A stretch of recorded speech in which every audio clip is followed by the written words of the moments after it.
Hey, welcome back to the Sustainable Weight Loss Podcast. It's Brianna. Kind of just, continuing going on with this series around the summer, and I've kind of been taking June and July. August is a bit summer, but we're going to kind of go, starting next month, we're going to kind of go into some episodes to help you reset and ways to think, school starting back. Maybe at this point, kids are going to school in person. I don't know. I mean, I'm recording these early. Who knows what's going to happen? But today we're going to talk about how to decipher food labels on your favorite summer foods. And I'm not going to try to get really sciencey or detailed or technical in this. I have resources to help you with that. But I really want you to think about what is in the food you eat. And one of the best ways to do that is simply when you have a food or you buy a food, is to look at the ingredients. If you can't pronounce it, ask yourself, is that good? If it has tons of ingredients, ask yourself, is that good? And you just want to be kind of aware of what are some typical preservatives or additives that are added to food that are okay and are not.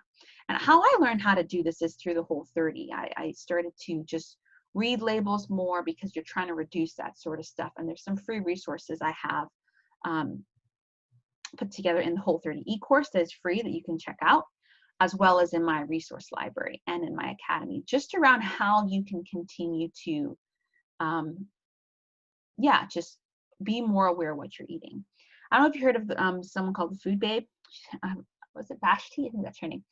I have a book I have not finished reading. I started on where she goes on a whole journey because she was going through a lot of health concerns, and she went and learned what was in food, what was in the food dyes, BHT, all that sort of stuff, all the hidden ways that sugars are, labeled, what are trans fat, all this sort of stuff. We just we're not aware because we're not actually taught to read labels.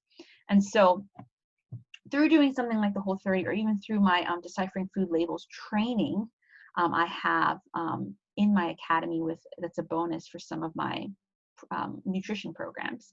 And then obviously my 6-week Whole30 program that is available mainly just for either academy members or for one-on-one clients.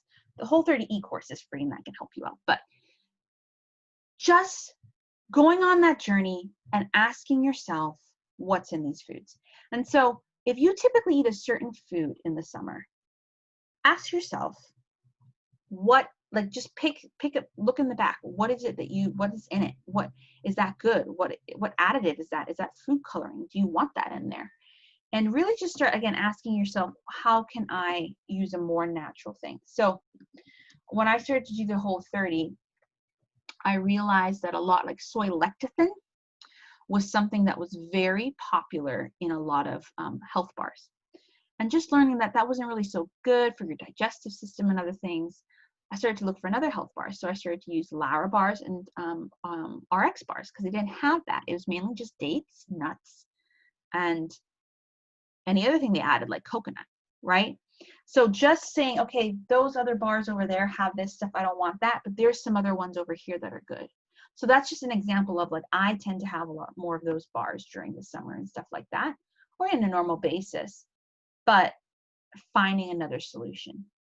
Any processed food, which just literally means the food has been changed in a way to be for a certain reason, to either be more convenient, to either be preserved longer, all of that, they're probably going to have more additives than normal. So you want to try to eat minimally processed foods and stuff with minimum additives. And again, I have a training on this. It's either in the free resource library or in the academy. I forgot at this point. But you should just join both anyways.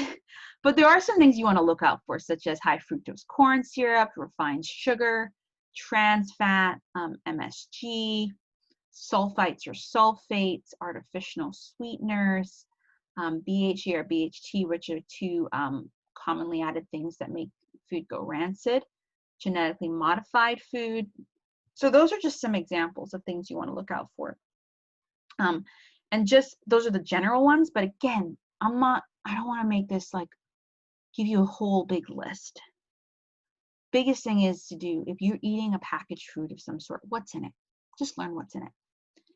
And if you eat it regularly, see if there's another way that you can either make it on your own, which will probably have less additives, or if there's another product that you can use instead. Okay? So just as a recap, we looked at just really picking your most foods that you eat during summer in general, seeing what's in it, and asking yourself, Googling, or look at some of my resources, is that good or not?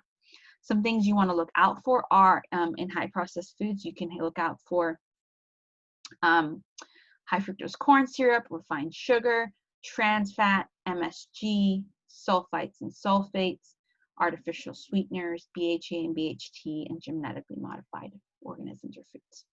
Okay? So check out my free resource library, which has some more stuff on just learning to eat more whole foods.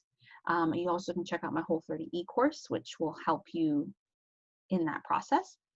And then, of course, my academy, there's tons of resources around nutrition, deciphering food labels, and support. I support my members there at a very high level. And then, of course, one-on-one support is also available when I come back from maternity leave. Okay? Thanks so much. The links for all of this is below. I'll see you next month. We're finishing July. And then next month, I'm going to be talking a little bit more about how to reset everything post-summer.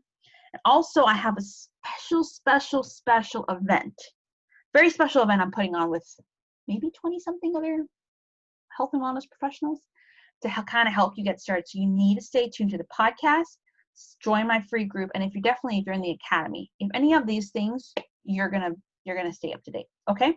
Grateful for you guys. Let me know how this episode was for you, and can't wait to see you